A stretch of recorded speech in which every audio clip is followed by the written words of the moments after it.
Witam serdecznie, Aleksander Wojtysiak, Między Światami. Dzisiaj na Filipinach. O, jak ładnie. Bez scenariusza, niezaplanowane.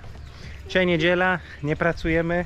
Jesteśmy z kimś umówieni. Jedziemy w jedno miejsce, zobaczycie za chwilę jakie. I gdzie. Ruszamy w drogę. No i patrzcie, gdzie ja jestem znowuż. Polska flaga, filipińska. We go there. Ale dzisiaj jesteśmy tutaj w innej sprawie. What you want? O, jest i nasza gospodyni. Dzień dobry. Dzień dobry. Dzień dobry. Dzień dobry. Martin, cześć. Olek, Kolega. Hej. Hi. Martin. Ela. Hi, Ella. O, Ela. przyjechaliśmy sobie do Eli, do mamy Michała na pogawędki. To moja Wicka. Oczywiście. Dobra. Where are we sitting? Pijecie kawę? Yes, coffee. Vietnam coffee. Tak. Dziękuję bardzo. Bardzo proszę. Tak poproszę. Moment. O, i tu Ela pyszną kawkę. Ja już ją piłem raz, nie było tego we vlogu wietnamską. Tego jeszcze. Tego nie nagrywałem wtedy, co A to pani nie było przyniosła tej na piętrze. porcelany. Tak, nie było porcelany, teraz już się nadaje do... Teraz to już jest całkiem inny smak. No i dzisiaj sobie poodpoczywamy u Michała w budu. Ernestin już poszła. To są szczeniaki Zośki, nie? Zośki. Ah, they are the babies of Zośka that Ella is taking care of. They are the puppies of Zośka. Zośka jest tam pod tym, pod kanem. Ona takie, wiesz co, ty się tutaj chodź zobaczysz, ona ma takie ruchy, wiesz? Ona była przetrącona przez tym. Widzisz, ona śpi tutaj. Ma takie. To jest Zośka? That's Zośka. Yeah. So chunky. Ale ona dzisiaj jakaś słaba jest, apetytu. Ah, yeah, there's more here. She don't have a distemper? Zosia, chodź. Like the way how she's lying, breathing, like she's shaking?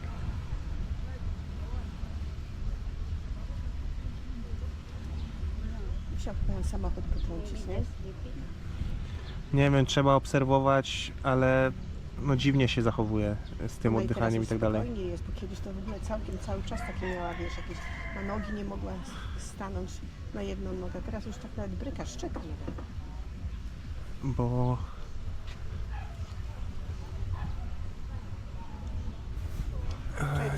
nie chcę pani niepokoić, ale widziałem coś takiego w zeszłym roku, to o czym wspominałem.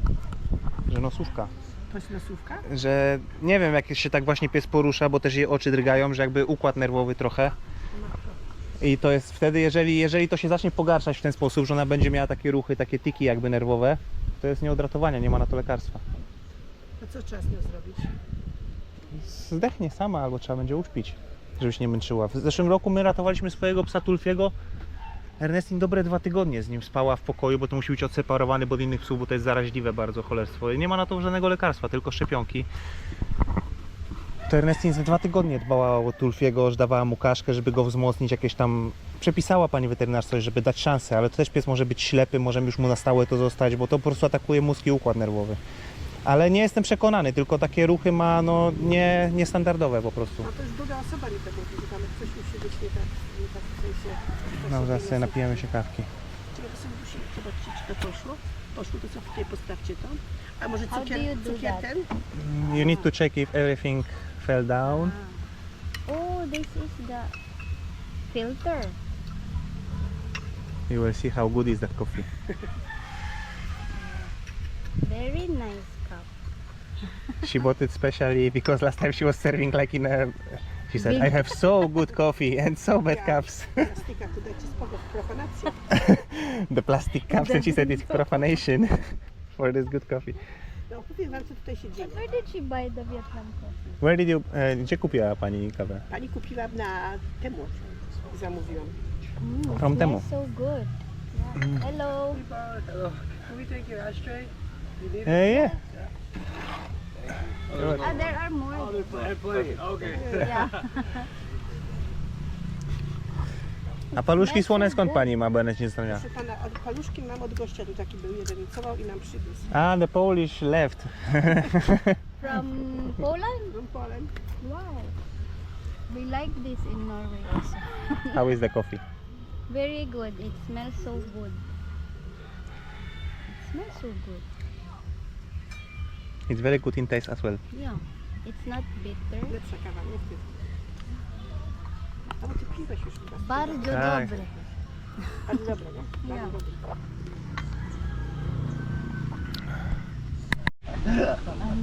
I siedzimy sobie tutaj pani ambasador Ela polskiej społeczności. Michał biega, ogarnia biznes, sprawy związane około biznesowo. A tutaj polska impreza. Martin, Yeah. He got it right. You know, partnerka Martina I knew Ernestin. the moment I saw it. I tak tutaj w Budu mijają dni generalnie. Ela mówi, że codziennie praktycznie polscy goście przyjeżdżają albo ktoś z Polski, co mieszka na wyspie. So sure. No ambasadorka ewidentnie. Też był zakład i też About what? Opuszczamy lokal, jest i Michał, jest i szefowa tutaj całego przybytku. A my idziemy jeszcze sprawdzić do Home Depot, musimy coś sprawdzić. Ernestin zaczęła jeździć w Norwegii, bo było daleko do pracy, kupiliśmy samochód w Norwegii, zrobiła prawo jazdy w Norwegii i tak jej się spodobało, mówi, że musimy mieć samochód na Filipinach. Kupiliśmy jej samochód po prostu, tak. Idziemy jeszcze do Home Depot, sprawdzić coś. To jest Ikea, nie? Tak, Ikea. I jedziemy do domu. Wait baby, I need to get this part. To dziękujemy bardzo za wizytę. Jesteśmy w kontakcie, pani Ela. Oczywiście, no. Pozdrawiam, do zobaczenia.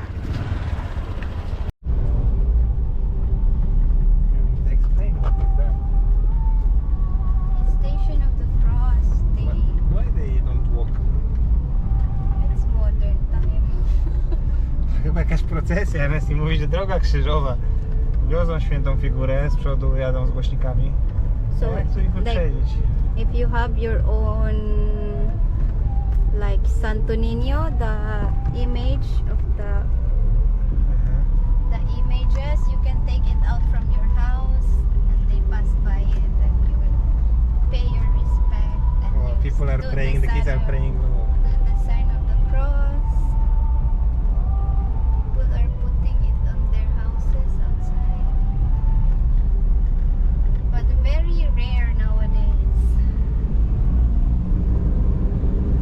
A tu sobie jedzie The księżyc. priest. Here is the music.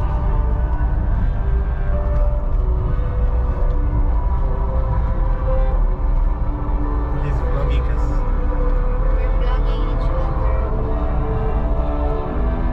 You cannot cross by air. It's wrong. You went after that one like you are the saint.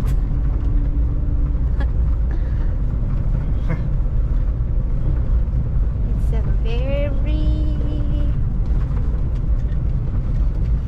No, także minęliśmy procesję. Ernestin mówi, że like nie this powinno się ich house here. wyprzedzać. They put that in their Ah. house outside. Tak, postawili sobie ołtarzyk przed domem. It means you are still like Tutaj practicing ludzie that. też ze świeczkami czekają. Like you still practice. Ernestin mówi, że nie powinno się wyprzedzać tej kawalkady, nie powinno się wjeżdżać między księdza a muzykę. Yeah, like they have Ale jak oni nie it. blokują drogę, to się ich wyprzedza. Yeah, see, they're putting Tak. outside because Stawiają ołtarzyki. they know that they are passing by. So you pay respect. Everyone here, they're putting that. Czyli lokalna parafia po prostu jedzie z jakimś rodzajem procesji samochodami Like i here, błogosławi święte figurki. like these people here. Większość tych figurek to Santonini, Dzieciątko Jezus. Yeah. Najczęściej spotykana figurka na Filipinach. W Polsce nie ma takiego kultu figurki Dzieciątka Jezus w takiej postaci, w jakiej jest tutaj na Filipinach. Yeah, that one also. Their house. Most houses they know because they have that in the calendar, like this one. It's something religious. Okej. Okay, Papa. Papa. W tym roku cuda się dzieją, jak widzicie. W zeszłym roku byłem typowo pochłonięty pracą. Może też stereotypowo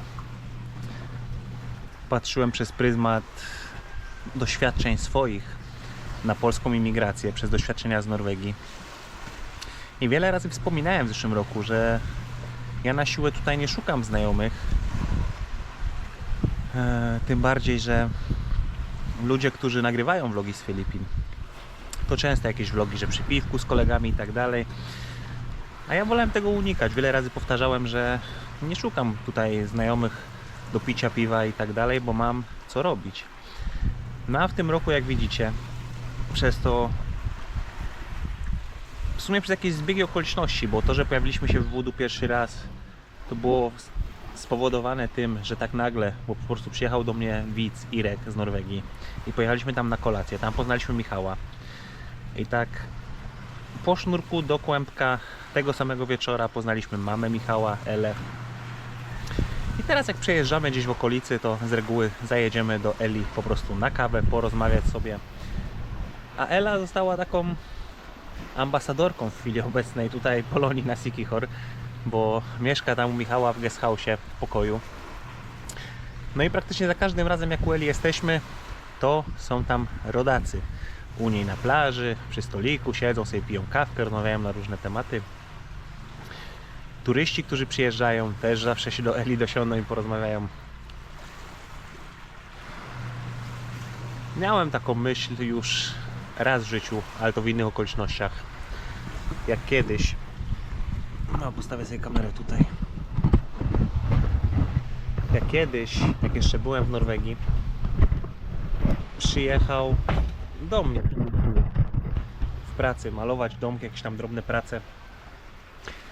Tata mojego przyjaciela, tata Kuby, pan Andrzej. Andrzej miał wtedy około 50 lat. Byli spod Lublina. Nie pamiętam teraz stąd dokładnie, ale jakbym dłużej pomyślał, to by mi się przypomniało.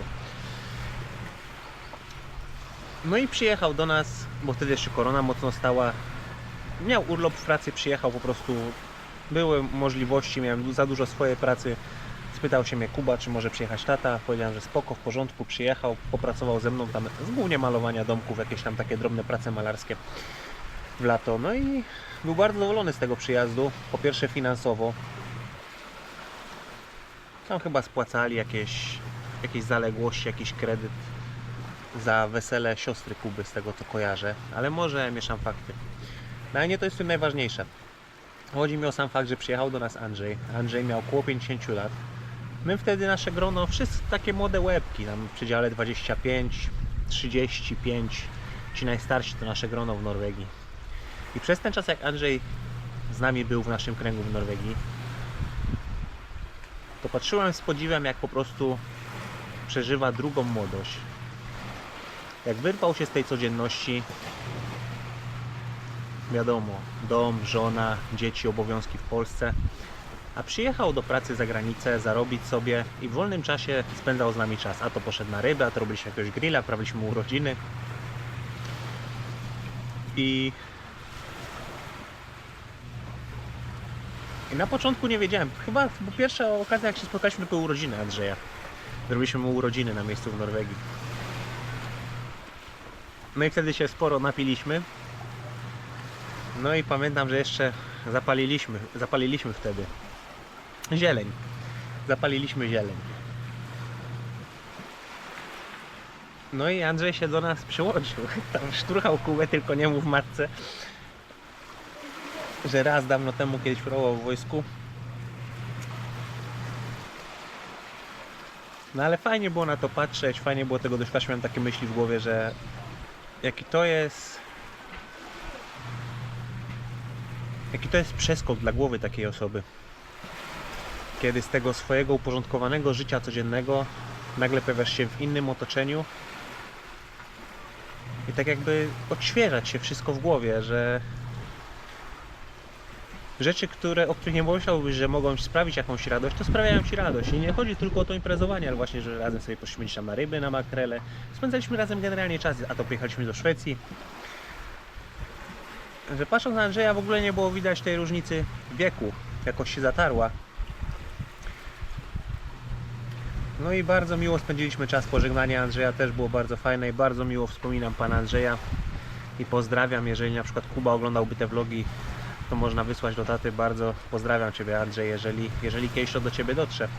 A mówię teraz o tym, bo przez pryzmat Eli właśnie, tego co Ela doświadcza, jakie Ela ma możliwości w życiu wykreowane przez Michała, nie da się ukryć. Ma dziecko odchowane, dorosłe, dziecko na drugim końcu świata, zrobiło sobie biznes.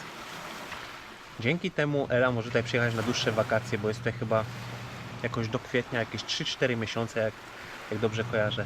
I siedzi tam sobie w tym San Juan, w tym restobarze. Przychodzą do niej najróżniejsi Polacy, ale bardzo znamienne jest to, że większość ludzi, których tutaj poznaliśmy tam u Eli, których poznajemy na co dzień, jeżeli chodzi o rodaków, to są ludzie z bardzo otwartą głową, z zupełnie inną perspektywą na życie, na to, co jest w życiu ważne, niż taka emigracja zarobkowa typowo w Norwegii, niż nawet Polacy w Polsce. Przy stole siedząc, pijąc sobie kawę, rozmawiamy o najróżniejszych tematach, o medytacji, o tematach takich duchowych, bo są też podróżnicy, którzy byli w różnych krajach Azji, Ameryki Łacińskiej, doświadczali różnych rzeczy, różnych technik i po prostu starają się żyć bardziej w zgodzie z naturą. Różne sposoby żywienia, i wegetarianie, i mięsożercy, tak jak ja, i wymieniają się doświadczeniami.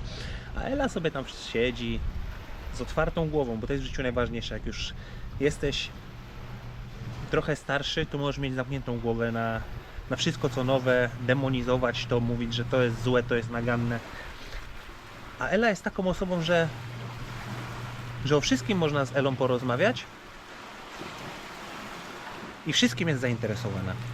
Za jakiś czas zobaczycie, bo byliśmy na medytacji grupowej w Voodoo. Ela zorganizowała, pani ambasador, bo przyjechali tutaj Polacy, małżeństwo. Pan Jurek prowadził medytację. Zobaczcie z tego vlog też w najbliższym czasie. Nie wiem dokładnie za ile, bo nie pamiętam, którą będzie w kolejności, ale zobaczcie taki vlog. Teraz jakaś inna ceremonia będzie organizowana przez kogo innego, przez Tomka. Jest też jakaś pani terapeutka Agnieszka, jeżeli się nie mylę, i też coś ma z psychologią związanego z medytacją i tak dalej, także może coś w tym kierunku też pójdzie. Także polska emigracja i polskie grono tutaj na Siquijor, jeżeli chodzi o ten rok, to całkowicie nie jest tylko przysłowiowe chlanie, imprezowanie, ale zdecydowanie coś więcej. Nie spodziewałem się tego ja osobiście, ale jestem bardzo pozytywnie zaskoczony wraz z małżonką. A Ela pokazuje zdjęcia na telefonie. Tutaj nurkowała z butlą z sardynkami. Tak patrzę na Elę, myślę sobie o mojej mamie, że moja mama to by właśnie nie chciałaby, bałaby się, strach by jej nie pozwolił. A chodzi o to, żeby w życiu doświadczać nowej rzeczy. Była na kanionie, na Sebu chyba, tak, ten słynny kanion taki jest. To długa trasa, ileś tam kilometrów, trzeba czasem skoczyć w kamizelce z jakiejś wysokości, żeby przejść na następny etap. Mówi, że fantastyczna przygoda, ale że dla niej to była katastrofa. W związku z tymi właśnie takimi wymagającymi fragmentami, gdzie strach trochę brał górę, trzeba skoczyć, no ale mimo wszystko podołała. Ale i tak, największe wrażenie na mnie zrobiły zdjęcia, jak po prostu nurkowała z butlą. I to fantastyczne. Bardzo się cieszę, że była taka możliwość, żeby poznać Elę. Mam nadzieję, wierzę, że Ela będzie regularnie wpadała do Michała, jak będzie zima, że będzie tutaj właśnie tą naszą ambasadorką na Siquijorze, prowadzącą tą polską społeczność, organizującą różne atrakcje.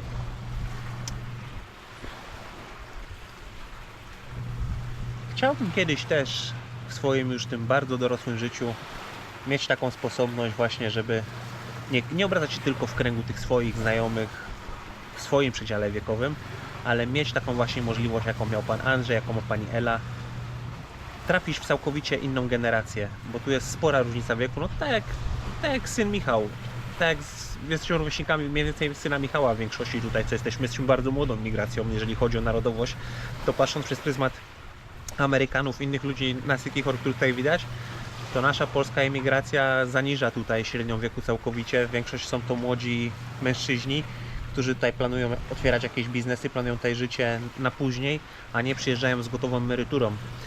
Co też jest bardzo, bardzo znamienne.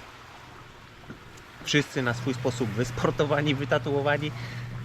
Wyglądamy całkowicie inaczej niż te właśnie inne grupy imigrantów z zagranicy. No i to wszystko, czym chciałem się z Wami podzielić w tym krótkim vlogu. Zapraszam do lajkowania, komentowania, subskrybowania, do wciśnięcia przycisku podbij. Nie zapominajcie, że możecie postawić nam wirtualną kawę, jak nie macie możliwości przyjechać tutaj do nas na Filipiny, tak jak był tutaj Irek, był Jan, był Paweł i zapewne wpadnie więcej osób w przyszłości, bo z różnymi osobami mam kontakt i wiele osób się zapowiada prędzej czy później. No i jest też możliwość wsparcia bezpośrednio przez YouTube kanału, jest tam wesprzyj, jest to miesięczna po prostu subskrypcja z jakimiś dodatkowymi bonusami. Rozważam to, jeszcze tego nie zrobiłem, jeszcze o tym nie myślałem, mam za dużo pracy, ale myślę, że w przyszłości też wprowadzę jakieś filmy tylko dla wspierających. Myślę o zakresie, o czym te filmy miały być, żeby były satysfakcjonujące, interesujące. I myślę, żeby zrobić taką szczerą serię dokumentalną, mówioną o moim życiu. Tak jak ja swoje życie widziałem swoimi oczami od samego początku do chwili, w której jestem obecnie. Byłoby to sporo filmów, takich wydarzeń z życia, które mnie ukształtowały. Pozytywnych, negatywnych, mądrych decyzji, głupich decyzji. Ale każdy w życiu musi przez to wszystko przejść. Dziękuję Wam za uwagę. Pozdrawiam Was serdecznie i do zobaczenia jak zawsze za 2 dni w kolejnym vlogu. Na razie, cześć.